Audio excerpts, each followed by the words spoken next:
Soy Leire, logopeda especialista en discapacidad auditiva. Trabajo en el programa de implantes cocleares del Hospital Universitario Virgen Macarena. Y bueno, pues vamos a hablar un poco. Me ha venido fenomenal la última pregunta porque básicamente ha sido la introducción de esta presentación. Así que estupendo. Bueno, habéis hablado ya de este concepto, ¿no? De que realmente escuchamos con el cerebro, y es un concepto importante también que siempre explicamos a las familias, porque realmente tenemos que tener en cuenta que cuando diagnosticamos una pérdida auditiva, la idea que me viene a la cabeza es que la puerta de acceso, ¿no? está cerrada, en mayor o en menor medida, al órgano con el que realmente escuchamos. Y digo mayor o en menor medida, pues en función del diagnóstico que tengamos, ¿no? Una pérdida auditiva de mayor o menor grado. Y cuando colocamos cualquier prótesis auditiva, ya sea un implante o un audífono, lo que estamos haciendo es abrir esa puerta para dar acceso al órgano auditivo. Cuando damos acceso a esa vía auditiva, no está todo el trabajo hecho, sino que después viene un trabajo duro en el caso de adultos y en el caso de niños también, aunque son dos conceptos totalmente diferentes a la hora de rehabilitar o habilitar. Y tenemos que tenerlo claro. Cuando estamos hablando de rehabilitación, estamos hablando de que hay un diagnóstico de una pérdida auditiva de un paciente adulto en el que ya ha escuchado previamente, y lo que estamos haciendo y lo que buscamos es restablecer esa vía auditiva, y por lo tanto lo que vamos a hacer es un entrenamiento auditivo para aprender a escuchar a través de un implante coclear. En el caso de los niños, lo que buscamos, o el objetivo que buscamos, es aprender a escuchar para poder aprender a hablar. Son niños que nunca han escuchado, que esa vía auditiva no ha estado estimulada, y por lo tanto partimos de una hoja, un lienzo en blanco. Y es algo que, jugamos con un tiempo de desventaja, ¿no? Desde el vientre materno estos niños no han escuchado, por lo tanto nuestro objetivo va a ser ese, acortar el tiempo de que esa vía auditiva no ha estado estimulada. Digo que la pregunta me ha venido estupenda porque lo que vamos a ver ahora van a ser qué factores van a influir en el rendimiento del implante coclear en el caso de adultos y en el caso de niños. En el caso de adultos, resumiendo, los factores que van a influir en el rendimiento y que van a determinar a la hora de tomar la decisión, ¿no? Si se coloca o no se coloca el implante, o qué expectativas transmitimos al paciente a la hora de obtener resultados, van a ser sobre todo en qué momento ha aparecido la pérdida auditiva y cuánto tiempo ha estado esa vía auditiva sin estimular. Tenemos casos de adultos que deciden implantarse aun teniendo una pérdida auditiva de mucho tiempo de deprivación auditiva de esa vía, que no ha estado estimulada, y aún así deciden implantarse teniendo en cuenta que pues los rendimientos esperamos que no sean tan buenos.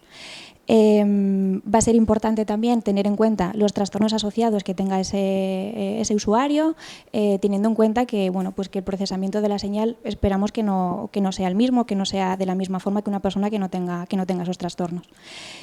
Como ha comentado el doctor Ropero, la comunicación el estilo de comunicación que utilice ese paciente va a ser importante, sobre todo también porque tenemos que tener en cuenta que puede haber pacientes que han estado mucho tiempo en deprivación auditiva y que su estilo de vida es absoluto silencio.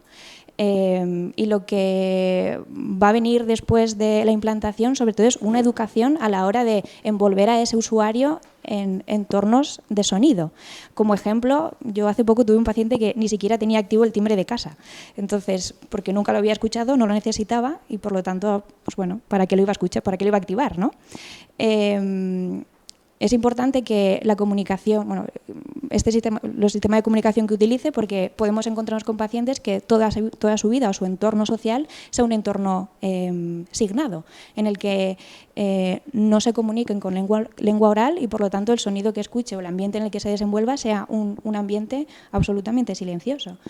El implante requiere, a la hora de la rehabilitación, que nos estemos envueltos en un ambiente de sonido para poder practicar y poder estar, estimulados, ¿no? en ese momento de la rehabilitación. La lectura labial y qué desarrollo, qué nivel de lectura labial tenga el paciente también es importante, porque va a ayudar a tener un apoyo a la hora del procesamiento de la señal. En el momento de la activación, normalmente la señal es una señal que la describen los usuarios o los pacientes como una señal metálica, rara, incluso ruido, ¿no? Que no llegan a discriminar, y el apoyo visual en ese caso ayuda a poder descifrar la señal. Hay pacientes o usuarios, aun llevando mucho tiempo con esa pérdida auditiva, no saben leer los labios. Y es algo que incluso durante el proceso de rehabilitación tenemos que enseñar para que el rendimiento del implante, sobre todo en entornos a lo mejor ruidosos, sea óptimo. Y, por supuesto, la motivación de ese usuario y el entorno en el que se encuentra va a ser un factor también a determinar para saber qué rendimiento va a tener con el implante.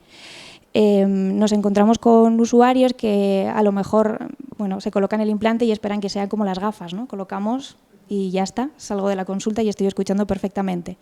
Que sepan con antelación que va a ser un proceso que de media suele durar entre unos 6 meses y un año, porque la adaptación a una señal nueva requiere tiempo. La programación también va cambiando a lo largo de varios meses y, por lo tanto, la señal va cambiando también. Eso hace que el tiempo de adaptación pues, sea un tiempo prolongado. El entorno en el que se encuentra es muy importante, porque yo siempre digo el usuario se tiene que adaptar a una nueva forma de escuchar y a un accesorio y un aparato nuevo, pero el entorno también tiene que acostumbrarse a una nueva forma de comunicación. Tenemos que tener en cuenta que hay familias que se llevan comunicando con ese familiar, tío, hermano, padre, normalmente durante mucho tiempo gritando. Un paciente que se coloca un implante coclear, si le gritamos, lo que va a decir es me molesta muchísimo, ¿no? Porque tengo una nueva sensación auditiva y además tú me estás gritando. Entonces, que el entorno sea un entorno en el que acepte los cambios, que esté involucrado, que incluso se involucre también en la rehabilitación del paciente, va a hacer que el proceso sea mucho más sencillo. Si me hace caso, vale. Si nos centramos ahora en el grupo con el que yo más disfruto, que son los niños, ¿qué factores van a influir en el desarrollo del lenguaje? Perdón, si está yendo solo. Vale. Vamos a ir desglosándolo paso a paso. Si nos centramos en su totalidad en el niño, en el usuario, pues básicamente cuanto antes detectemos, cuanto antes diagnostiquemos, cuanto antes amplifiquemos, mejores resultados vamos a obtener. Es importante también que esa vía auditiva haya estado estimulada, y es más que por protocolo, normalmente dentro del programa de implantes, antes de colocar un implante coclear, se prueba un audífono, se estimulan la vía auditiva con audífonos para saber si son funcionales o no. Aunque no sean funcionales, siempre se recomienda a la familia que los audífonos se queden colocados hasta el momento de la implantación. ¿Por qué? Porque aunque sea poca la estimulación, sabemos que tenemos mejores resultados después a la hora de implantar si esa vía auditiva ha estado el menor tiempo posible sin estar estimulada. El grado y tipo de pérdida auditiva va a ser también un factor importante a tenerlo en cuenta. Por supuesto, cuanto menor sea el grado de pérdida auditiva, mejores rendimientos obtendremos. En el caso de que sea una pérdida auditiva leve, se paliará con un audífono y no con un implante coclear, y el tipo de pérdida auditiva lo mismo. Y como ha comentado el doctor Ropero, pues la etiología también es un factor a tener en cuenta. Si seguimos creando capas alrededor del niño, en torno a sabiendo qué factores van a influir en el desarrollo del lenguaje, la siguiente capa a crear, y que envolvería al usuario, al niño en este caso, sería la familia. Sabemos que el nivel educativo de las madres es un factor importante a tener en cuenta a la hora de saber no qué rendimiento, sino qué lenguaje, qué nivel de lenguaje va a tener ese niño. Y es porque está directamente relacionado con el vocabulario, la cantidad y la calidad de lenguaje que ofrecen a su hijo. Y por lo tanto este será el lenguaje que tenga él. Si creamos una capa más alrededor, nos toca ya a nosotros, a los profesionales, somos los que envolvemos, y todos esos factores son los que nos tocan a nosotros a tener en cuenta.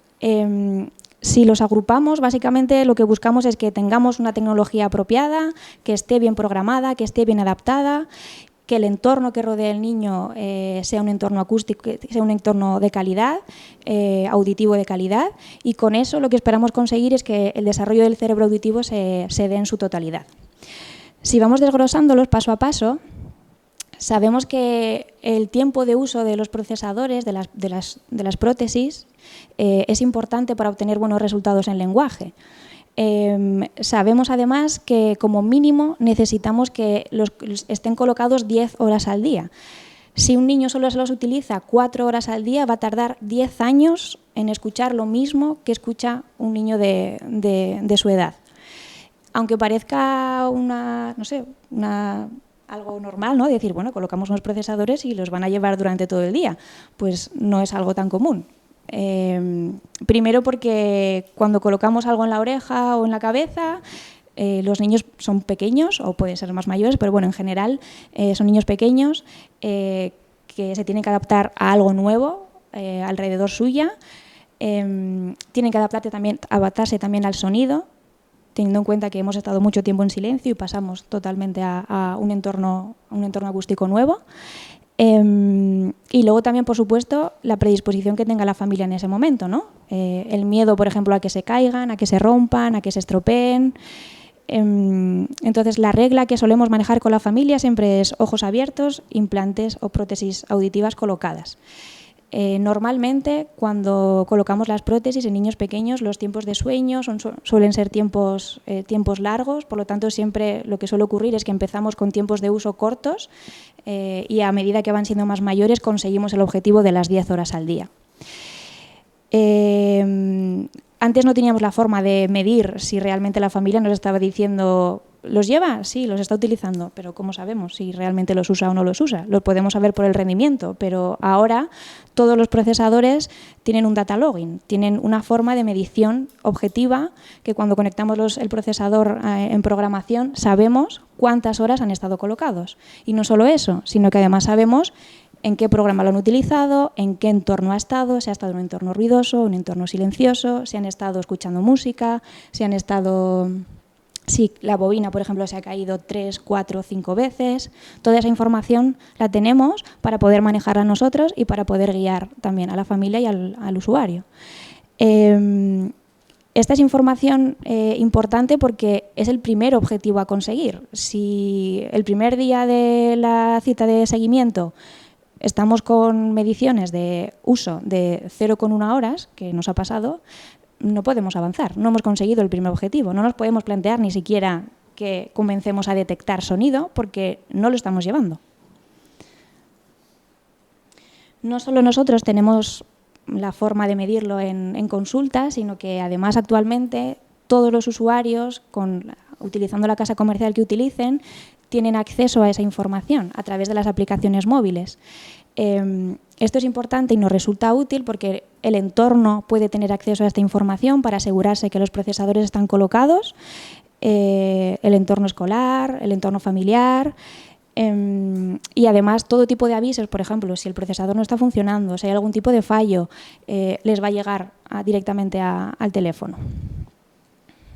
Vale. Bueno, nos aseguramos que las prótesis auditivas están colocadas, pero ¿en qué entorno estamos? ¿Estamos en un entorno ruidoso? ¿Estamos en un entorno silencioso? Necesitamos que para que el procesamiento de la señal sea un procesamiento nítido, claro y el aprendizaje se pueda dar, necesitamos que ese entorno sea de calidad. Y es porque sabemos que el procesamiento y el reconocimiento de las palabras en un entorno ruidoso es mucho peor que en un entorno silencioso. Existen variables que podemos controlar y que podemos manejar para que ese entorno sea un entorno de calidad. Y esta es información que facilitamos o intentamos transmitir a la familia y al entorno escolar en el que se desarrolle ese niño.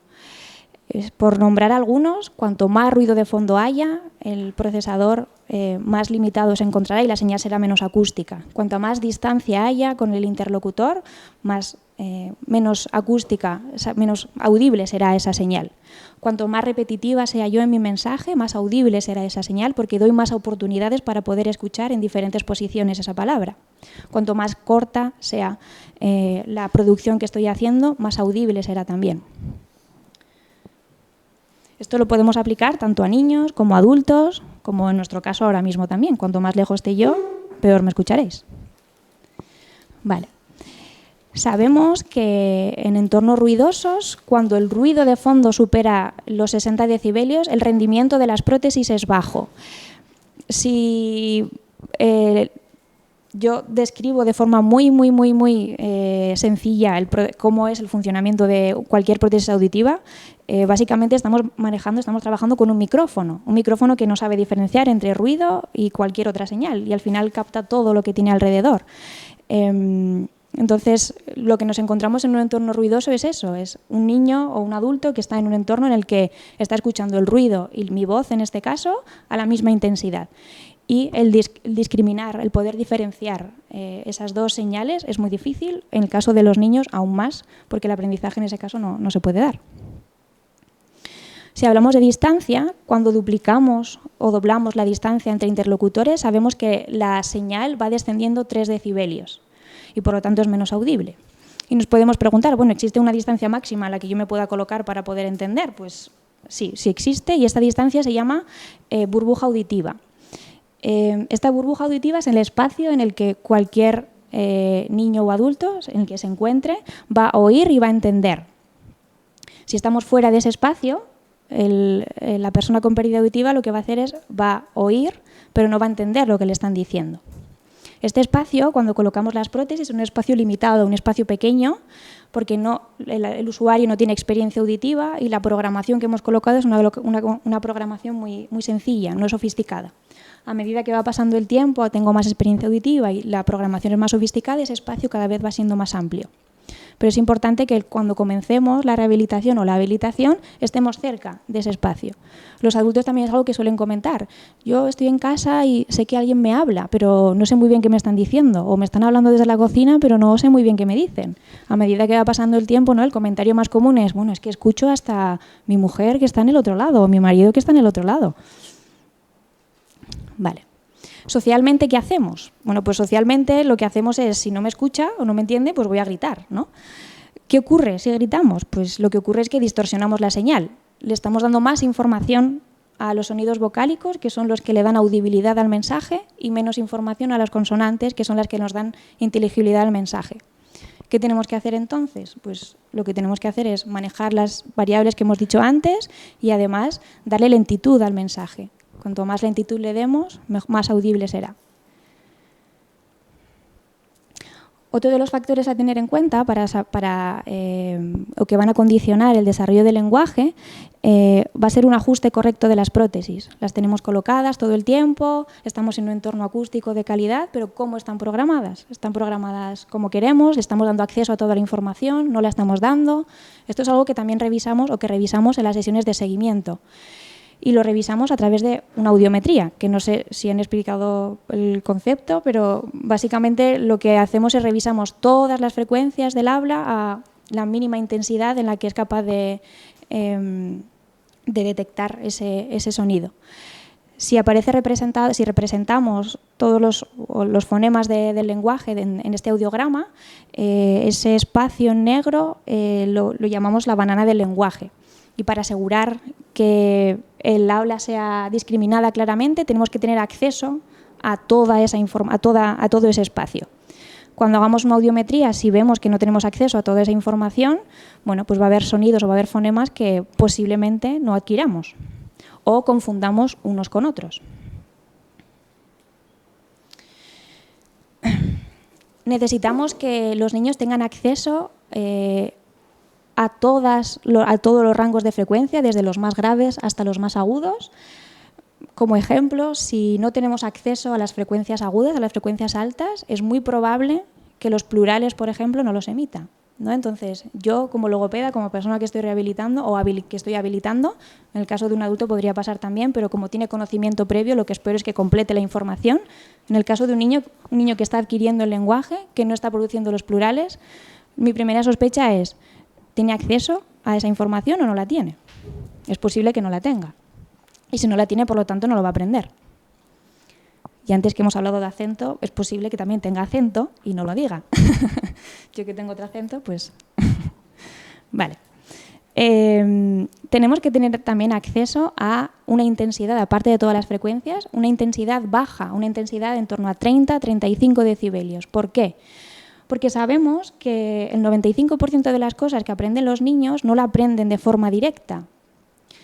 No la aprenden aquí escuchándome a mí o escuchándole al padre o a la madre, sino que la aprenden de forma incidental. Lo aprenden escuchando conversaciones que no están dirigidas a ellos. Esas conversaciones no suelen estar en una intensidad alta. ¿Por qué? Porque están lejos, están a un lado. Si yo no tengo acceso a intensidades mínimas, toda esa información la voy a perder. Y por lo tanto, el grueso de lo que sabemos que aprenden los niños lo están perdiendo. Si desmenuzamos la banana del lenguaje, la banana también nos da más información, no solo dónde están colocadas cada uno de los fonemas, qué información en cuanto a frecuencia o intensidad tiene. La podemos dividir en 3 zonas, en 3 colores. En la zona rosa, si tenemos acceso a esa información, sabremos que el usuario va a tener acceso a duración, intensidad y tono. ¿Qué quiere decir esto? Bueno, pues por ejemplo, va a poder saber si está hablando su padre o su madre o está hablando su tío o su tía, porque va a poder diferenciar en cuanto al tono, al tono de voz. Va a poder diferenciar también en cuanto a intensidad, saber si me están gritando, me están echando la bronca o simplemente me están cantando, me están hablando sosegadamente. Esto es algo común en cuanto a los adultos, por ejemplo, en que al comienzo, cuando no damos acceso a toda la información en las primeras programaciones, y el comentario más común es, yo sé que me están hablando, pero no soy capaz de saber diferenciar la voz. Si yo cierro los ojos, sé que alguien me habla, pero no soy capaz de diferenciar la voz. A medida que va pasando el tiempo, ya son capaces de obtener esos matices y suelen comentar, ahora ya sé si es mi vecina, o es mi hijo, o es mi madre. En la parte media de la banana del lenguaje sabremos que tenemos acceso a las frecuencias conversacionales del mensaje. Y en la zona aguda sabremos que tenemos información, o nos está dando información a la inteligibilidad del mensaje. Si no tenemos acceso a toda esa información, el mensaje va a ser menos inteligible. En los adultos, por ejemplo, a la hora de programar es muy difícil o es la zona más costosa a la hora de dar información porque son las primeras frecuencias que suelen perder. Suelen perder primero las zonas, las primeras células ciladas de la cóclea y son las zonas que nos dan información aguda, la información más fina. Son las que más nos cuesta programar porque cuanto más tiempo lleve sin escucharlas, más me cuesta después volver a recuperarlas. Entonces, en general, la información que nos suelen dar los pacientes adultos suele ser, me molesta mucho los sonidos agudos y eso también hace que después en la hora de rehabilitación la inteligibilidad también nos cueste recuperarla. Algo interesante también es que esta zona nos da pistas en torno al punto y modo de articulación de todos los fonemas. Por lo tanto, yo como persona como logopeda, pues me estoy planteando un objetivo. Si estoy viendo que ese niño está confundiendo entre 2 fonemas y no tiene acceso a esa zona, mi primera sospecha es esa. No es que no pueda producirlo o que no lo pueda adquirir, sino que a lo mejor el acceso que está teniendo no es el correcto.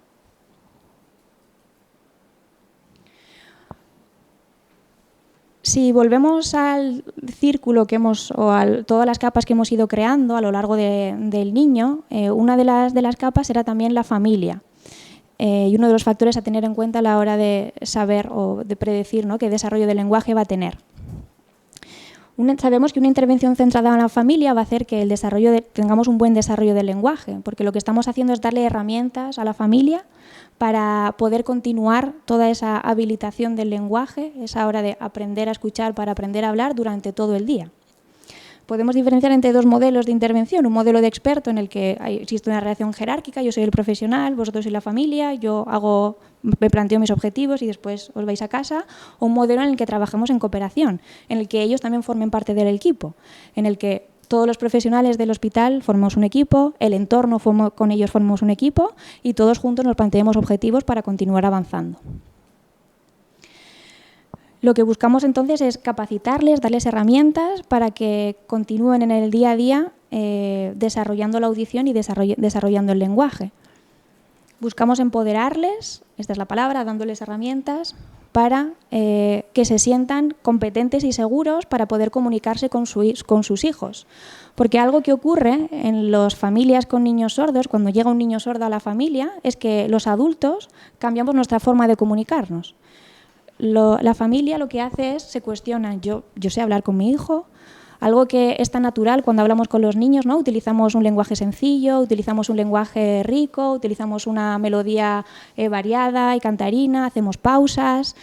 Esto no ocurre en los niños con pérdida auditiva. Las familias totalmente cambian su forma de comunicarse.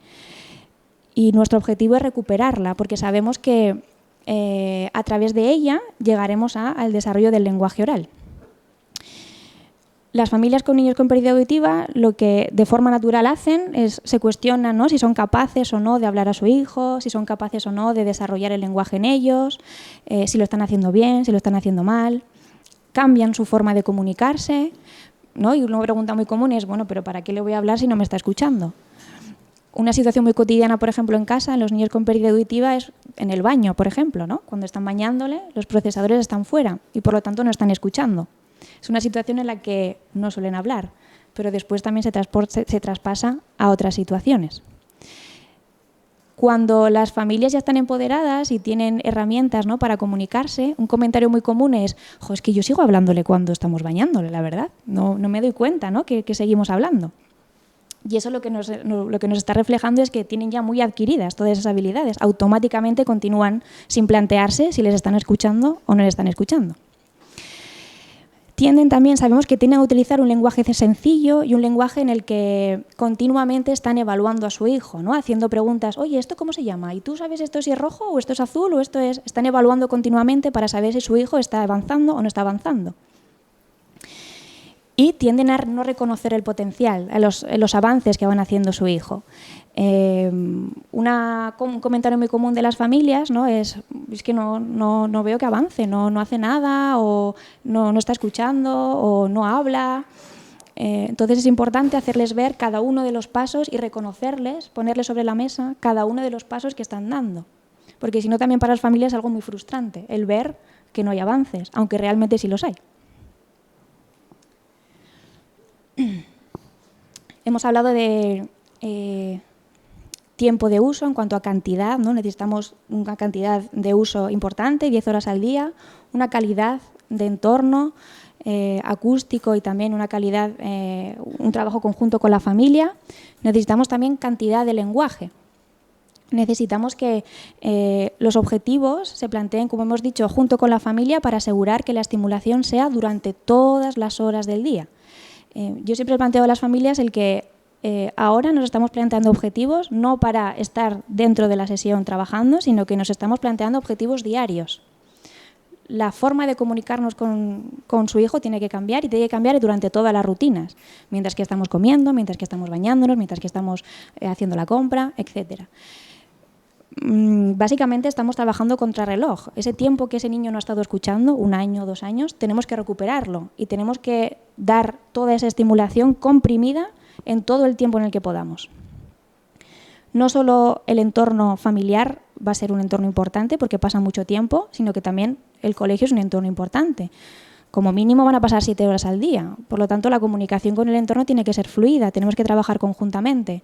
El entorno escolar tiene que saber la importancia del uso de los procesadores, tiene que saber cómo funcionan, tienen que saber cómo comunicarse con un niño y tienen que saber en qué entorno acústico se encuentra, ¿no? Si tiene que colocar cerca de la profesora, si tiene que colocar fuera lejos de las fuentes de sonido, como puede ser una ventana. Normalmente, en general, solemos establecer una comunicación fluida por esto mismo, porque son muchas horas al día en las que pasan y necesitamos que esta información la tengan y que sean sensibles, que estén sensibilizados en torno a la pérdida auditiva.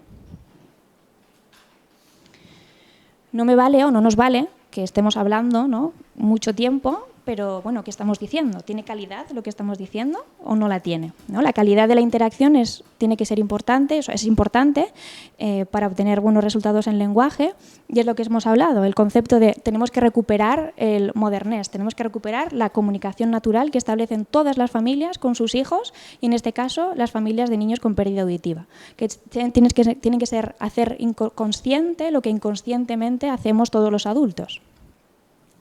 Un ejemplo que he sacado, antes estaba revisando, normalmente grabo las sesiones que hago con las familias y he sacado un ejemplo de hace un par de semanas de una familia, ¿no? Estamos jugando con unos coches y entonces cuando empezábamos a jugar, la mamá decía, pon este aquí y quitamos el otro, ahora podemos conducir por aquí, ¿ves? Entonces después yo le comenté, ¿no?, que teníamos que sacar un poco más de jugo al juego y cambió directamente a este comentario. Yo pienso que ese coche está en medio del camino. Mira, el coche verde no puede seguir. Yo creo que tenemos que quitar el coche azul para que el coche verde pueda seguir. Vamos a apartar el coche azul. Así podemos mover el coche verde. Fijaros que estamos hablando de lo mismo, pero realmente estamos dando calidad a la interacción, estamos siendo muy repetitivos. Si pudiéramos escucharle, veríais que su voz es melódica, está haciendo pausas, está esperando a que su hijo responda. Es lo que buscamos. Buscamos que haya una reciprocidad en ese momento y que recuperemos lo que hemos dicho, una comunicación natural.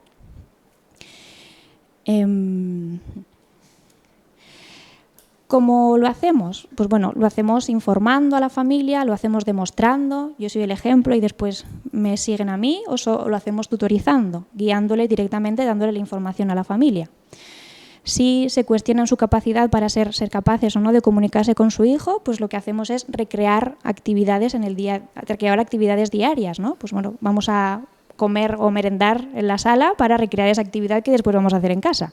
Si su comunicación cambia, altera el modo de comunicación, les guiaremos para lo que hemos dicho, recuperar ese lenguaje intuitivo, recuperar el establecer turnos, recuperar la melodía del lenguaje, recuperar el que sigan el interés del niño y hablen sobre en lo que se está fijando.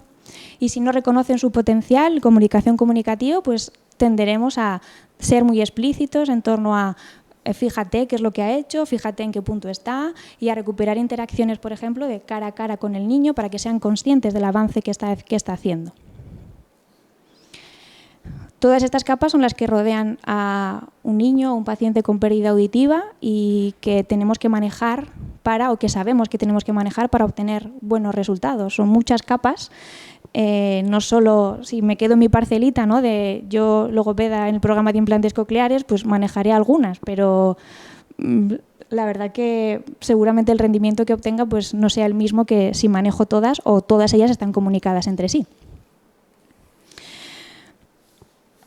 Ahora mismo el proyecto que se creó en el programa de implantes cocleares es un trabajo en red, se llama la Red de Implantes Cocleares.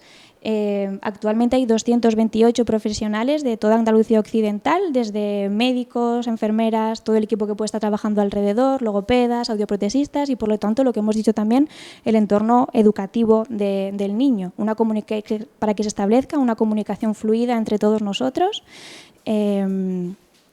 Y que manejemos todos esos factores que van a influir en el desarrollo del lenguaje.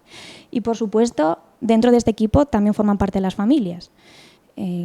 Como hemos dicho, es otra de las capas que va a influir en ese desarrollo. ¿Y qué es lo que hacemos? Pues bueno, lo que hacemos es establecer una coordinación entre todos nosotros, dentro de nuestro equipo y entre equipos, a través de reuniones o una comunicación fluida. Informamos y formamos a través de charlas y cursos, actividades formativas. Sensibilizamos también al entorno, teniendo una comunicación también fluida con asociaciones de usuarios y creando prácticas de role-playing, sintiendo qué es lo que siente una persona con pérdida auditiva para que el entorno entienda, ¿no?, cómo se siente una persona con pérdida auditiva y qué modificaciones voy a tener que hacer yo en el entorno. Y, por supuesto, empoderando a todo el entorno para que tenga las herramientas necesarias para poder comunicarse con la persona con pérdida auditiva, ya sea adulto o niño. ¿Y qué buscamos en el futuro? Pues buscamos seguir ampliando esta red, siendo cada vez más y manejando todos los factores que podamos, adaptarnos también a más situaciones familiares, En la pandemia, por ejemplo, establecimos la teleterapia. Sabemos que la teleterapia también tiene los mismos resultados que terapias presenciales y lo que hacíamos era, bueno, yo desde consulta, la familia estaba en su casa con el ordenador y iba guiando a la familia en torno a qué actividades podíamos hacer en el día a día. Actualmente seguimos utilizando la teleterapia, sobre todo para familias que a lo mejor vienen de lejos, porque no hay que olvidar que atendemos a familias de Ceuta, Melilla, Córdoba, Sevilla, Huelva y diferentes ciudades. Y una forma fácil para poder establecer un contacto directo y semanal o cada 15 días es esta. Algo que vamos a poner en marcha o que se va a poner en marcha va a ser también la programación remota, sin necesidad de que la persona o el usuario venga al hospital para tener que hacer cambios en programación, sino que desde su casa pueda hacer ajustes o se pueden hacer ajustes a través del móvil o a través de la aplicación para manejar pues eso, la calidad del sonido a través del procesador e ir haciendo cambios. Y, por supuesto, pues bueno, nuestro objetivo va a ser continuar sensibilizando a la población sobre la pérdida auditiva.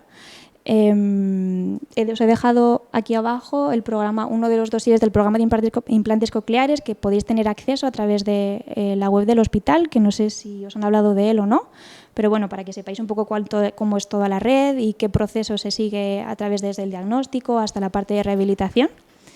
Y bueno, como hemos hablado de sensibilizar, pues quiero terminar con esta diapositiva para comparar, ¿no? Qué es lo que siente una persona con pérdida auditiva y comparando la visión con la audición. Gracias.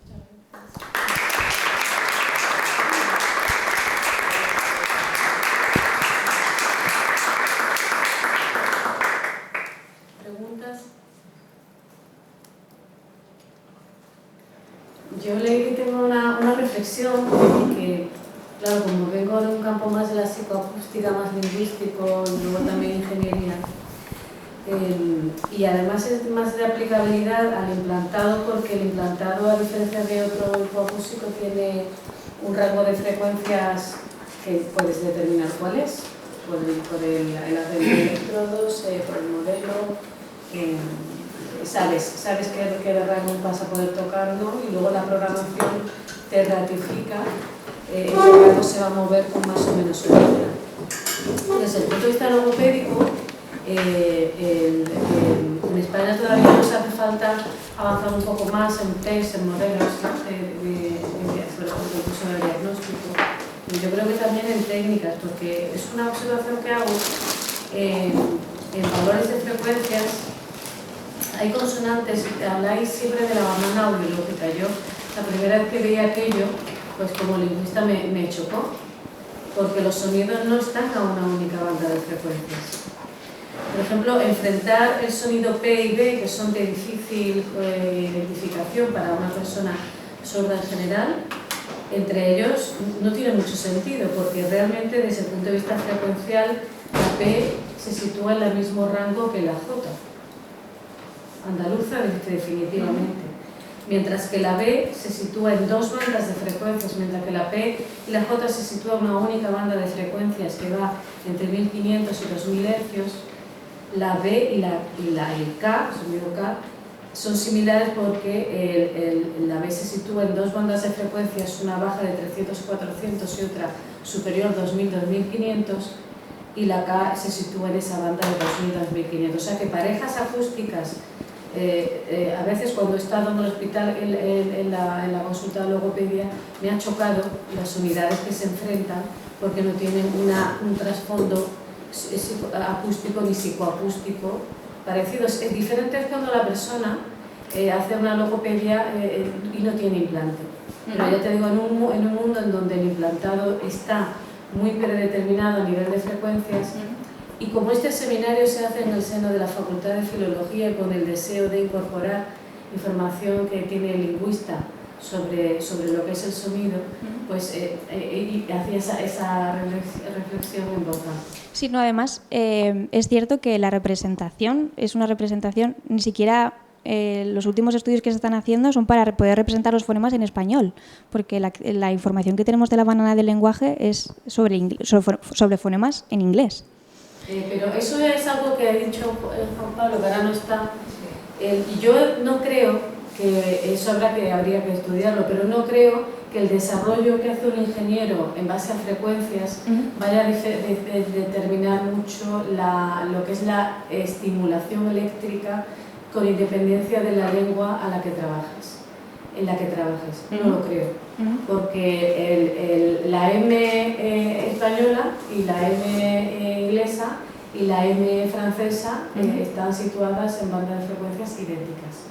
Otra cosa, que eso ya sería casi ciencia ficción ahora, es trabajar en lo que hablaba ayer Amparo sobre el timbre, que es en la rapidez del habla y la base de frecuencia fundamental que tiene el hablante. Porque los rangos de frecuencia se mueven, ¿sabes por qué? Una cosa muy sencilla, los hombres tienen una frecuencia fundamental más baja que las mujeres siempre. Cuando ves un espectrograma, un hombre va a estar siempre aquí. Esa foto va a ser muy parecida, la de la M, a una mujer, pero la mujer va a estar aquí. Yo entiendo que en logopedia también identificar si quien me habla es un hombre o una mujer es uno de los primeros objetivos. Problemas. Claro, por lo menos en los últimos estudios que se estaban haciendo en castellano se veía que lo que más distorsionaba era la influencia que tenían los otros sonidos que acompañaban en la palabra, porque claro, puedes hacer una prueba a nivel del logotoma o a nivel del fonema solo, pero luego al final lo que tú quieres es que el paciente te entienda cuando estás diciendo una frase. Claro, entonces, por supuesto. La influencia de esos otros sonidos y que dependía de qué tipo de fonema fuera el que acompañaba a ese otro, iba a distorsionar, que por lo menos esto era lo último que yo había escuchado, de la dificultad de generar esa banana en el castellano de una manera más... Advanced Biotics, hace mucho tiempo, sacó, y el estudio, lo que pasa es que el estudio no es de 1990. Un documento de frecuencia, el ¿no? estudio de Link es de 1978, donde establece que es lo que nosotros usamos en el laboratorio, lo tenemos ahí clasificado, es habilitación oral, fundaciones del aprendizaje verbal en niños con pérdida auditiva, ¿no? Que es de la Asociación para los Sordos de Graham Bell, americana, ¿no?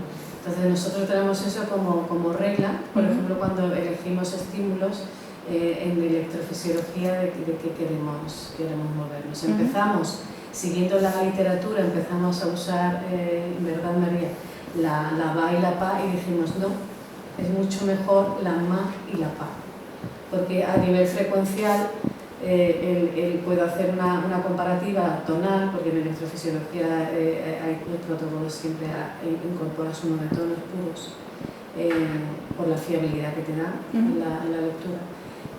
Pues se parecen más al 500 y al 2000 que queremos luego correlacionar, ¿no? Entonces, más que la banana me gusta ese que de hecho Advanced Bionics lo tiene. Tonalmente, o sea, en programación lo que suelen utilizar es la información, qué información tonal tienen acceso y después correlacionarlo con qué fallos a lo mejor puede haber a nivel... Eso, porque un sonido no es una banda, un sonido son es varias. Eso es. Son varias. La mano está aquí solamente. Creo que gráficamente a lo mejor es difícil representarlo y por eso a lo mejor se ha representado con qué mayor información puede tener ese fonema, ¿no? Aún sabiendo que después, además de estar en ese rango frecuencial, también está en varios. Pero por ejemplo, no, simplemente por solo la discusión esta científica del par mínimo. El par mínimo PB no existe frecuencialmente, no es un par natural. El par natural es PJ y BK. Esos son los dos pares acústicos si tú quieres considerar solamente la frecuencia. Y entiendo como lingüista que en un campo con implantados la frecuencia es la reina, por las limitaciones que tiene el dispositivo, que está muy marcado. Muy bien. Porque vosotros cuando hacéis en el hospital con los implantes, yo ahora mismo trabajo en hablar en el centro auditivo y claro, por ejemplo, cuando viene un niño, tú ves las curvas de pérdida, más o menos puedes pensar qué fonemas pueden estar más afectados y una vez que se le adapta la protección auditiva, los audífonos en nuestro caso, ver si efectivamente, ya no solo a nivel tonal con las audiometrías, sino a nivel de lenguaje, Claro. quedan cubiertos. ¿Vosotros esos con los implantes podéis hacer lo mismo, digamos, Sí, pero a nivel de programación? por eso mismo también lo que hacemos es no solo hacemos una audiometría tonal, sino que hacemos una logoaudiometría para que ver si hay una correspondencia o no. Si mi sospecha es que igual no tiene acceso, por ejemplo, al fonema S, ver si después, cuando está repitiendo las palabras, efectivamente está ocurriendo. ¿Y se puede hacer, digamos, cambio en esa programación acorde a lo que tú observas? Es lo que intentamos, exactamente. Por eso mismo en programación, o sea, en las sesiones de seguimiento, primero hacemos una audiometría tonal y una logoaudiometría, y después se hacen los cambios en programación, teniendo en cuenta esa información. Sí. Yo tengo otra pregunta, la primera más tipo fonético, la segunda más de tipo léxico. En España los test que usáis son vuestros, son adaptados del inglés, porque los niños tienen un léxico mental diferente a los adultos. O sea, los términos léxicos que son muy frecuentes para el aprendizaje, en inglés están muy medidos. ¿Por qué? Porque el inglés es una segunda lengua internacional y se ha trabajado muchísimo desde los años 80 en hacer manuales para extranjeros que quieren aprender inglés, en donde están, eso para que lo sepáis, elegidas las palabras que tienen mayor frecuencia, de manera que el que estudia inglés al menos se asegure que lo que es más frecuente de la lengua esté, pero con fallos, porque no se han hecho multicapa léxica. Por ejemplo, ¿quién de la sala sabe cómo se dice un enchufe en la pared en inglés? Plug. No digo el que está en la pared puesto, no el cable, el que está en la cajita de la pared. No lo sé. Socket. Muy bien. Eso es. Entonces, ha habido una evolución y entonces ha habido mucho estudio sobre frecuencia. ¿Tenéis en cuenta la frecuencia de los términos que son más familiares para un niño? Porque eso a los lingüistas nos interesa, porque eso lo tiene que estudiar el lingüista, ¿no? Pero ya lo consideráis, porque nosotros creemos que hacen falta más estudios de los tokens, ¿no?, de entrenamiento. En el caso de la logoaudiometría, que no estamos evaluando lenguaje, sino que estamos evaluando acceso a la palabra, ¿no? Es importante que la palabra sea común o no, por eso mismo, por qué cierre auditivo puede estar haciendo. Y las palabras que se utilizan son las de Cárdenas y Marrero, listas infantiles y listas de adultos, aunque, bueno, algo que hemos estado hablando en el equipo, la verdad, es a la hora de actualizarlas. No solo por frecuencia de uso, sino también incluso a la hora de cómo están balanceadas, por ejemplo, fonéticamente, por el andaluz, por el acento. Hay muchas veces que nos resulta complicado, o a mí me resulta muy complicado, saber si la S final la está diciendo o no por acento o porque no la está escuchando o porque no sepa decirla, ¿no? Y a la hora de saber si damos error o no damos error a esa palabra, decimos, bueno, la marcamos como buena, no la marcamos como buena. Además, aquí el acento varía mucho en cuanto a ceceo, seseo. Entonces, a veces es complejo, y algo, por ejemplo, que hemos planteado dentro del equipo es eso, el poder adaptar la prueba. A Victoria la conozco en Barrero, que fue la que creó la lista. Ella es profesora en la UNED, ella es neurolingüista, y el problema es que allí se metió más en cuestiones ya políticas, se presentó a rectora, entonces ahí cargó el estudio, y yo creo que ahí en los lingüistas hemos detenido en el país un poco el avance y se ha quedado la lista como un poco congelada. La Victoria está en otras historias. Pero... Pues bueno, os animo, la verdad, a que nos apoyéis. Sería una aportación muy importante, una cosa para la clínica. Sí. Una lista adaptada al andaluz. Bueno, realmente la lista está adaptada al gallego, así como curiosidad. Creo que es el único idioma en la que yo lo he visto adaptada. Sí. Justamente por esto, porque bueno, palabras comunes a lo mejor que se puedan utilizar en ese idioma, y también por el cambio a lo mejor de fonemas, ¿no?, de sonidos. Hay un estudio en inglés, dialectos del inglés americano, en donde encontraron, es curioso porque creo que en español también, esto ya fue off the record, encontraron que la palabra sneakers, tennis shoes, es la que más varía de un estado americano a otro. Pero aquí también, porque los botines... También, es verdad. En Navarra los botines no se dice, ¿verdad? No, se dicen playeras. En Cataluña las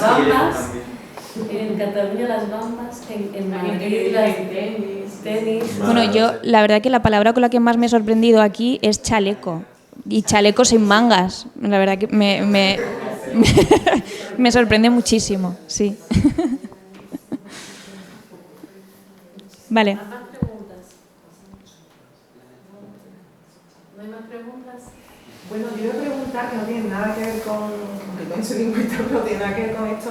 Me he quedado pensando lo del entorno, hasta dónde llega ese entorno, y si se ha planteado alguna vez por la importancia que pueda tener o la frecuencia precisamente de la afección de esos usuarios, hasta dónde llegan los círculos concéntricos que deberían tener conciencia de las dificultades de estas personas a la hora de incluso emprender unos estudios y todo. Entonces, de pronto se me ha ocurrido pensar ese entorno. ¿Hasta dónde abarca? Sí. O habría que impulsar quizás, ¿no? Pues eso ya es un problema social, ¿no? Exacto. En el que tenga que estar toda la sociedad inculcada. Pero como vosotros estáis en un puesto clave, quizás, ¿no? Para, en el que podamos dar voz, sí. Claro, sí. Enseñarnos a los demás, además.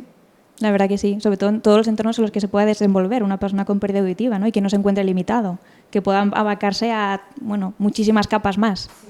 Sí, claro, el entorno primario del niño que va a infantil, que va a primaria, pero que luego ese niño va a seguir avanzando en su vida, sí. Y quizás haya que ir ampliando el conocimiento social de esto, ¿no? Y eso también me parece interesante en cuanto, sobre todo, un objetivo también importante es, primero, empoderar a la familia para que abogue por los derechos de su hijo al principio, pero después que sean ellos los que empoderen a su hijo, para que él abogue por sus propios derechos. Porque, por supuesto, bueno, socialmente, y la pérdida auditiva es un problema social en el que tenemos mucho trabajo por delante, pero individualmente cada persona y cada niño, cada usuario, también tiene que saber que tiene que, pues eso, abogar por sus derechos en muchos entornos y lo va a tener que hacer.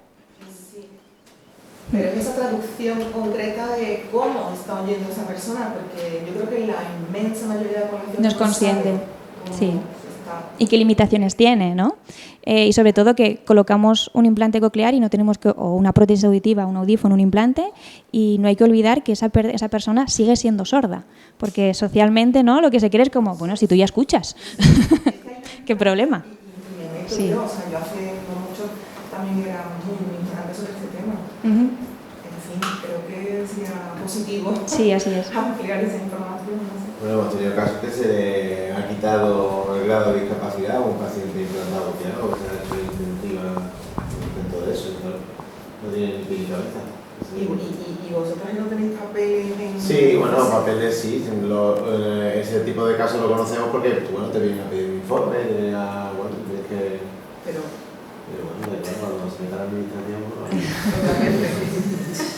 pero para eso creo yo que es muy importante la función que hace la red de implantes cocleares, ¿no? Al final y al cabo está poniendo en la misma mesa redonda, ¿no? Los profesionales del ámbito totalmente sanitario, nosotros que somos técnicos, docentes, logopedas, los padres. Yo creo que esa es la fuerza que hace que eso se canalice y se acabe abriendo, ¿no? Eso, claro, eso es muy importante, esa canalización hasta que trascienda, ¿no? Pues sí, habría que apoyar muchísimo, eso me parece. Seguiremos. Muchas gracias. Gracias. Muchas gracias, Leire. A vosotros.